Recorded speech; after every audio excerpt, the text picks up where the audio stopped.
Et si tout ce que vous croyez savoir sur le passé était faux? Et si les villes que vous imaginez pleines de vie, de bruit et d'agitation étaient en réalité complètement désertes? À la fin du XIXe siècle, des photographes immortalisent Paris, Londres, New York, des villes connues pour leur agitation permanente. Mais lorsque l'on regarde ces clichés, quelque chose ne va pas. Les rues sont larges, les ponts majestueux, les places parfaitement alignées. Et pourtant, il n'y a aucun habitant. Pas un passant, pas un cheval, pas même un chien. Un silence total. Les noms des pionniers de la photographie sont gravés dans l'histoire. Joseph Nicéphore Niepce, Louis Daguerre et d'autres encore. Chacun de ces hommes a capturé le monde à travers l'objectif, figé dans le temps. Mais ce qu'ils ont laissé derrière eux soulève aujourd'hui des questions troublantes. Comment se fait-il que certaines de leurs images montrent des rues et des ponts entièrement vides, alors que nous savons que ces lieux étaient normalement animés? La réponse officielle est simple, et elle est souvent répétée dans les manuels d'histoire et les musées. Les temps de pause extrêmement longs effaçaient toute présence en mouvement. Un passant qui marche, un cheval qui trotte, un drapeau qui flotte, tout disparaissait de l'image si le mouvement était trop rapide par rapport à l'exposition. C'est logique, et cela explique en partie ce phénomène. Mais certaines photographies restent inexplicables. Prenez par exemple cette image de Paris, capturée en plein jour sur une place connue pour son affluence. Le soleil brille, les bâtiments projettent leurs ombres avec réalisme, et pourtant, aucun passant, aucune silhouette, aucun marchand n'apparaît. Même pas un chien ou un chat. Juste la ville, parfaitement figée. D'autres clichés, à Londres ou New York, montrent des ponts traversés habituellement par des centaines de piétons et de voitures hippomobiles. Et ils sont totalement vides. Certains historiens prétendent que le photographe a dû attendre le moment parfait, ou que les rues avaient été temporairement désertées. Mais cela ne suffit pas à expliquer la régularité et la perfection de ces images. Ces photographies semblent presque trop parfaites, trop calculées pour être honnêtes. Elles donnent l'impression que le photographe ne cherchait pas simplement à capturer la réalité, mais à créer une illusion, une vision idéale ou, plus troublant encore, un monde où la vie humaine était absente. Certains théoriciens complotistes avancent que ces clichés pourraient être la preuve d'expériences mystérieuses ou d'événements cachés. Peut-être des villes évacuées pour des raisons inconnues, ou même des projets secrets de contrôle social. Peut-être que ce que nous voyons sur ces photographies n'est pas la ville telle qu'elle existait réellement, mais une version manipulée, volontairement vidée pour l'objectif. À cette époque, la photographie était nouvelle, fascinante, presque magique. Les gens étaient émerveillés par le simple fait de voir un objet ou un paysage figé dans le temps. Mais cette magie avait un coût. La réalité pouvait être altérée sans que personne ne s'en aperçoive. Et si certaines de ces images avaient été intentionnellement orchestrées pour montrer des villes vides, cela ouvre une toute autre question. Quelles vérités nous ont-elles été cachées? Le mystère s'épaissit lorsque l'on observe que certaines de ces photographies ne sont pas des exceptions isolées. Elles se répètent à travers différentes villes, différentes époques, différentes circonstances. Dans chaque cas, les rues principales, les places centrales et les ponts célèbres apparaissent vides, immaculés, presque irréels. Prenons un exemple précis. Les photographies de Paris au moment de la transformation haussmannienne. Ces clichés montrent des boulevards larges, des façades parfaitement alignées et pas un seul passant. Les historiens modernes expliquent que ces photographes travaillaient tôt le matin quand les rues étaient à calme. Mais les clichés ont été pris à différents moments de la journée, certains même en plein soleil, alors que nous savons que les marchés et les activités sociales étaient intenses à ces heures. Le fait est troublant.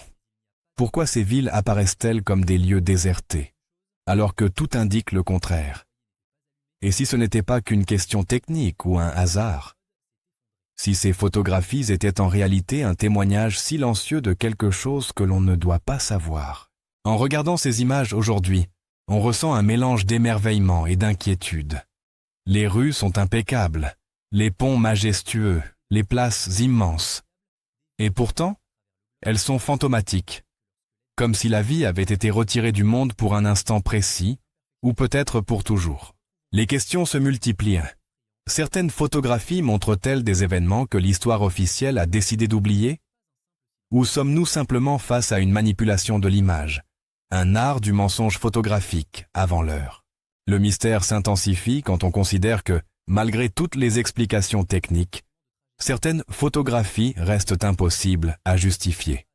Elles se montrent des scènes parfaitement éclairées, prises en plein jour, dans des lieux connus pour leur activité constante. Et pourtant, elles sont désertes. Et si ces images n'étaient pas seulement des photographies? Et si elles étaient à des fenêtres vers un monde parallèle, un univers où la vie humaine avait été effacée, figée, suspendue? Si les premières photographies du XIXe siècle nous ont intrigués, les clichés suivants ne font qu'accentuer le mystère. À Londres, Paris, New York, les rues principales apparaissent impeccables, larges, alignées avec une précision presque irréelle, et pourtant vides de toute vie. Prenons Paris, par exemple. Les photographes haussmanniens ont immortalisé de larges boulevards, qui semblaient respirer l'ordre et la grandeur. Mais derrière la perfection de ces perspectives, il n'y avait aucune âme qui vive. Pas un marchand dans un étal, pas un enfant qui joue, pas un cheval tirant une carriole, rien. Les passants censés occuper ces rues ont disparu. À Londres, les ponts célèbres, comme le London Bridge ou le pont de Westminster, apparaissent sur certaines photographies comme des déserts architecturaux. Pourtant, à l'époque, ils étaient dits fréquentés en permanence. Le contraste est saisissant.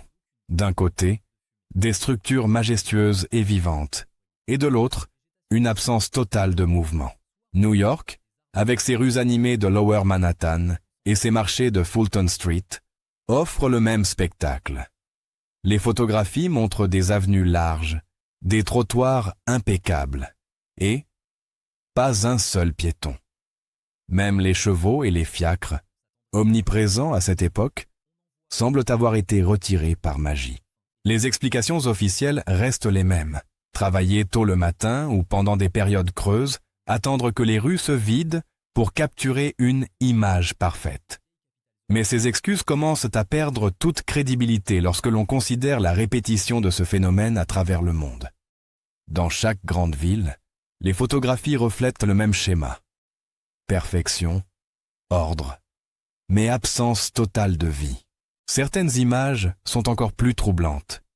Des marchés réputés pour leur animation sont montrés vides en plein jour, alors que les archives historiques confirment que ces lieux étaient bondés. Des ponts enjambant des fleuves en pleine lumière apparaissent au désert.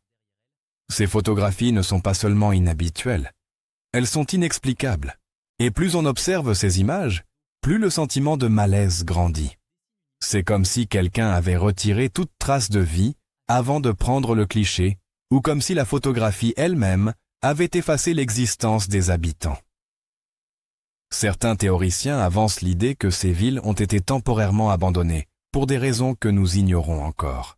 Un autre élément étrange se retrouve dans certaines photos. La lumière et les ombres semblent irréelles. Les bâtiments reflètent une clarté parfaite, les pavés sont nets, mais l'absence de passants, d'animaux ou même de petits objets en mouvement crée une atmosphère surréaliste. On pourrait presque croire que ces villes ont été fabriquées comme des décors de cinéma, soigneusement préparés pour être photographiés. Les journaux de l'époque n'enregistrent aucun événement qui expliquerait un tel vide. Aucune mention de villes abandonnées. Aucun rapport sur des quartiers désertés. Tout ce que nous savons de ces villes contredit ce que ces images montrent. Et c'est exactement ce qui nourrit la fascination et le doute autour de ces photographies. Certains chercheurs plus audacieux ont examiné les angles, les perspectives et les détails architecturaux.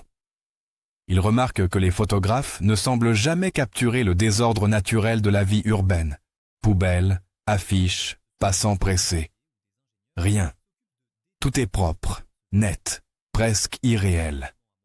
C'est une perfection impossible à obtenir dans une ville réellement vivante. À ce stade, on peut se demander si ces photographies n'ont pas un but caché. Les théories complotistes suggèrent que certaines villes auraient pu être vidées pour expérimenter des techniques photographiques, mais pas seulement. Peut-être que ces images ont servi à cacher quelque chose, la véritable apparence de ces villes, des événements secrets ou même des expériences sociales ou scientifiques oubliées. Les témoignages indirects soutiennent cette hypothèse.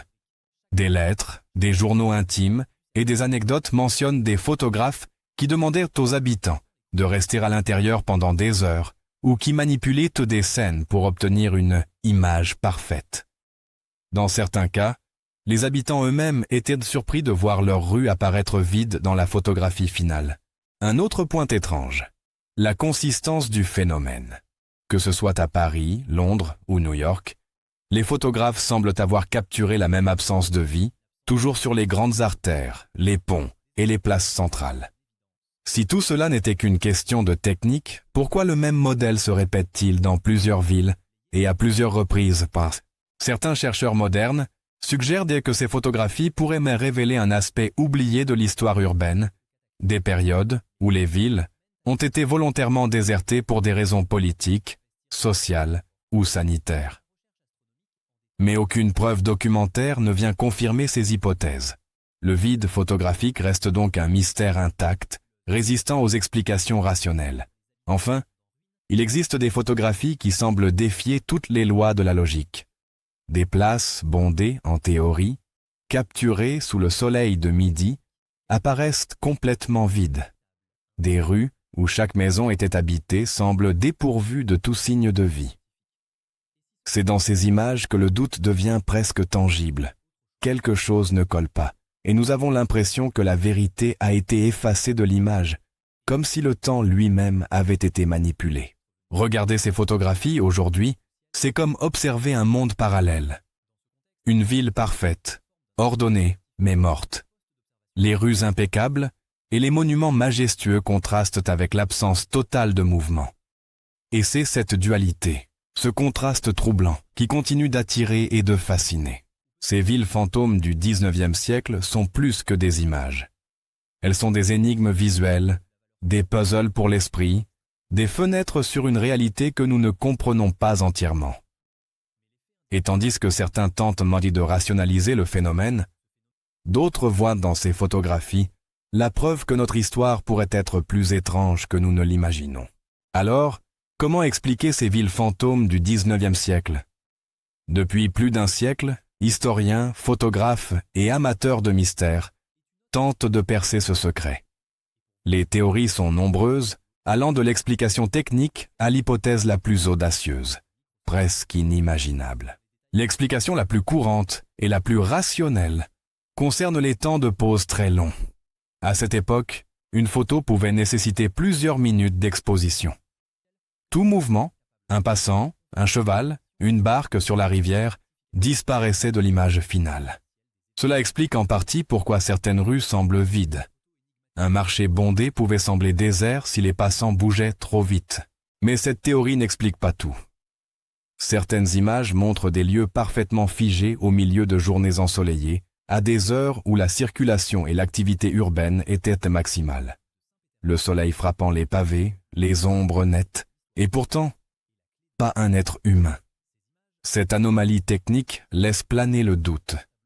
Était-ce vraiment la photographie qui effaçait la vie, ou quelque chose d'autre? Une autre hypothèse est la mise en scène volontaire. Certains photographes auraient demandé aux habitants de rester à l'intérieur pour capturer une image parfaite de la ville. Les historiens ont trouvé des lettres et journaux mentionnant que certains habitants étaient surpris de voir leur rue apparaître vide dans les clichés. Mais là encore, cette explication semble insuffisante. Comment expliquer que ce phénomène se répète dans différentes villes et à différentes époques? Et pourquoi les rues principales, les ponts et les places centrales, là où l'activité est constante, apparaissent systématiquement désertes? Certaines images pourraient avoir un but symbolique. Montrer une ville immaculée, ordonnée, majestueuse, plutôt que sa vie réelle. Ces photographies deviennent alors des tableaux idéalisés, destinés à impressionner ou à glorifier le pouvoir municipal ou l'urbanisme. C'est plausible, surtout pour les boulevards haussmanniens de Paris ou les avenues de Londres. Mais ce symbolisme ne suffit pas à expliquer les clichés les plus étranges, ceux qui montrent la perfection de la ville au prix total de la disparition de toute vie. Pandémie, grève, manifestations, autant d'événements qui pouvaient temporairement vider certaines rues. La peste, le choléra ou d'autres crises sanitaires auraient pu provoquer une évacuation massive et brève. Cependant, aucune documentation ne confirme que ces images correspondent à de tels événements. Et dans certains cas, les photos montrent des lieux très fréquentés, en plein soleil, et pourtant complètement vides. L'explication historique ne tient plus. C'est là que le mystère devient vraiment fascinant. Certains théoriciens avancent que ces villes vides ne sont pas simplement le résultat d'une exposition longue ou d'une mise en scène. Ils suggèrent que ces photographies pourraient être la preuve d'événements secrets ou d'expériences oubliées. Imaginez un instant, des photographies prises pour documenter des villes, mais ces villes sont temporairement ou définitivement vidées de leur population. Pourquoi? Pour des expériences scientifiques? Pour observer l'urbanisme en absence de vie humaine? Ou pour manipuler l'opinion publique sur la grandeur et la puissance des villes? D'autres vont plus loin encore. Et si certaines images étaient en réalité des fenêtres sur un univers parallèle? Un monde où les villes existaient, parfaitement construites, mais où la vie humaine avait été retirée ou suspendue. Ces idées peuvent sembler farfelues. Mais certaines photographies défient tellement la logique qu'elles invitent à poser la question. Comment expliquer une rue parfaitement éclairée, en plein jour, dans une ville réputée animée, et absolument vide? Les anomalies ne s'arrêtent non pas là.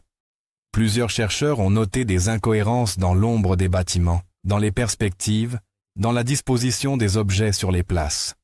Parfois, les angles de lumière semblent trop parfaits, comme calculés pour accentuer le vide. Il existe aussi des photos où l'on voit un seul élément en mouvement, parfois un cheval au loin, mais tout le reste de la scène est figé. Comme si le photographe avait choisi ce qui devait apparaître et ce qui devait disparaître. Certains avancent l'idée d'une manipulation consciente bien avant l'ère du Photoshop, où la photographie elle-même devenait un outil de contrôle et d'illusion. Ces images ont ensuite été utilisées dans des expositions pour montrer la puissance et l'urbanisme des grandes villes. Mais en présentant ces clichés sans contexte, les photographes et les musées ont peut-être renforcé le mythe des villes parfaites, mais sans vie. Le spectateur moderne, confronté à ces images, ressent un mélange de fascination et d'inquiétude. Le mystère persiste. Était-ce simplement de l'art ou un moyen subtil de cacher une réalité que l'histoire officielle préfère oublier? Aujourd'hui, plus d'un siècle après leur création, ces photographies continuent de fasciner. Elles sont exposées dans des musées, étudiées par des historiens et utilisées pour analyser l'urbanisme, l'architecture et la société du XIXe siècle. Pourtant, malgré toutes les recherches et analyses, le côté fantomatique de ces images reste intact. Les rues semblent parfaites, les boulevards immenses, les ponts majestueux. Et pourtant, elles restent vides, comme si la vie humaine avait été figée ou effacée, laissant derrière elle un silence inquiétant. Certaines expositions modernes présentent ces photographies comme des fenêtres vers un passé étrange, presque irréel. Elles capturent de l'attention et éveillent l'imagination. On se demande comment une ville pouvait paraître si ordonnée et majestueuse tout en étant dépourvue de toute présence humaine. C'est un sentiment qui mélange émerveillement et malaise, car on a l'impression de regarder un monde réel, mais un monde qui n'existait peut-être pas vraiment. Les historiens modernes ont tenté d'expliquer ces anomalies en combinant les théories techniques, symboliques et historiques. Ils évoquent les temps de pause longs, la mise en scène des photographes et les événements ponctuels qui auraient pu vider les rues.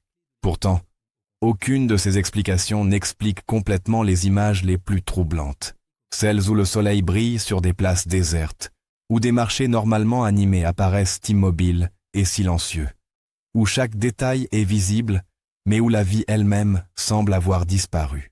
Certains chercheurs plus audacieux se demandent si ces photographies ne sont pas la preuve que notre perception du passé est partiellement construite, manipulée ou même falsifiée.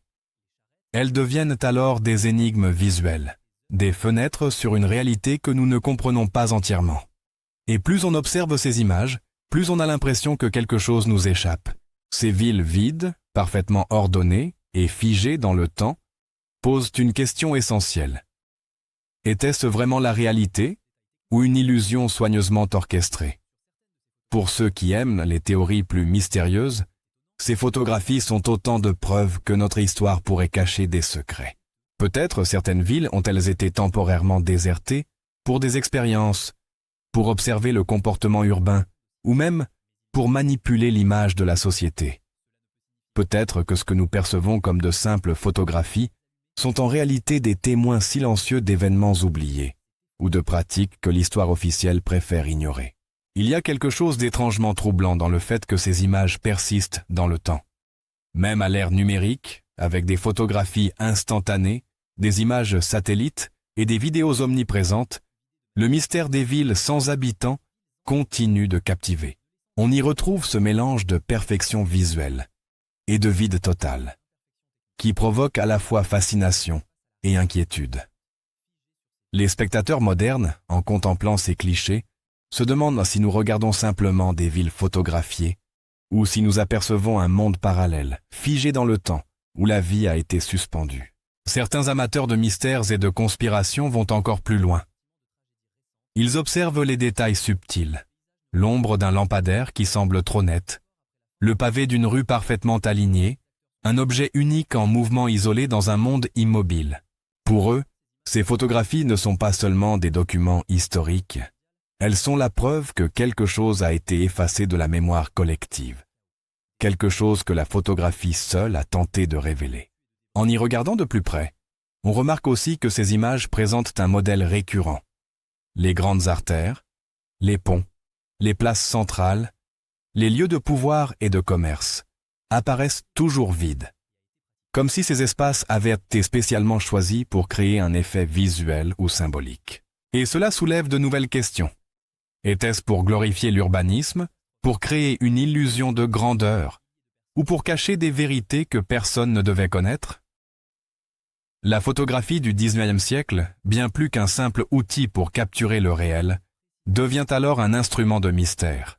Elle montre des villes qui semblent parfaites, ordonnées, mais totalement privées de vie. Et c'est cette contradiction qui fait toute la fascination. Un monde qui paraît familier et pourtant étrangement étranger, comme si l'histoire elle-même avait été partiellement réécrite. Les villes sans habitants du XIXe siècle continuent donc d'inspirer. Elles nous rappellent que la photographie, bien qu'impressionnante et scientifique à ses débuts, ne capture jamais totalement la réalité. Chaque cliché devient une énigme, un puzzle visuel qui invite à la réflexion et au doute. Et c'est exactement ce que ces images nous laissent. Un sentiment persistant que le passé que nous croyons connaître pourrait cacher beaucoup plus que ce que l'histoire officielle raconte. Alors, la prochaine fois que vous regarderez une photographie ancienne, souvenez-vous de ces rues vides, de ces ponts silencieux, de ces places désertes. Posez-vous la question. Était-ce vraiment la réalité? Ou un monde alternatif, effacé ou manipulé, figé par l'objectif d'un photographe qui a capturé plus que ce que l'on pouvait voir?